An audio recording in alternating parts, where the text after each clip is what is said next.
Welcome to Telugu news 9.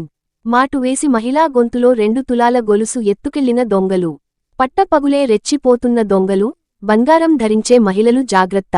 మండల కేంద్రమైన weavers కాలనీలో శ్రీ నీలకంఠేశ్వర గుడి దగ్గర మెయిన్ రోడ్లో ఉన్న కుర్నినేస యంకమ్మ భర్త ఈరన్న చిన్న కిరాణా షాపు నడుపుతూ జీవనం సాగిస్తున్నారు.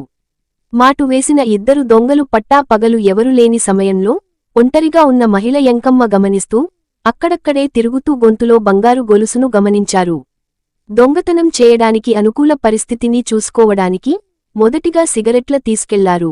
పథకం ప్రకారం చుట్టూ పక్కల ఎవరు లేని సమయంలో మరల రెండవసారి తినుబండరాల చిప్స్ కురకురే కోసం వచ్చి మహిళా గొంతులో ఉన్న 2 తులాల బంగారు గొలుసును గట్టిగా లాగడంతో బాధితురాలు మెట్ల పైనుంచి కింద పడి నడుముకు ఒంటికి గాయాలైనట్టు చుట్టుపక్కల స్థానికులు తెలిపారు. గొలుసు దొంగలు బలవంతంగా లాగినప్పుడు మెట్చుట్టూ కందిపోయాయన్నారు.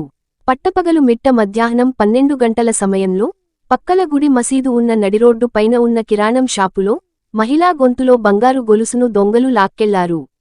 అంటే ఇప్పటికైనా బంగారం ధరించే మహిళలు ఎంత జాగ్రత్తగా ఉండాలో తెలుసుకోండి. పోలీసులు కుర్నినేశ యంకమ్మను వివరాలు అడగగా 2 వ్యక్తులు సిగరెట్లు కురుకురే కోసం వచ్చి తన మెడలో ఉన్న 2 తులాల గొలుసు అపహరించారని తెలిపారు.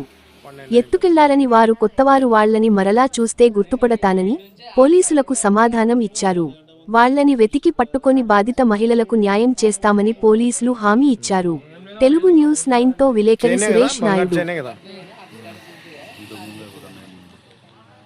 ఇంతవల్ల ఏమన్నా అట్లా జరుగుతుండ్రా ఇక్కడ సైడ్ ఏమన్నా అట్లా కొత్త వ్యక్తులా?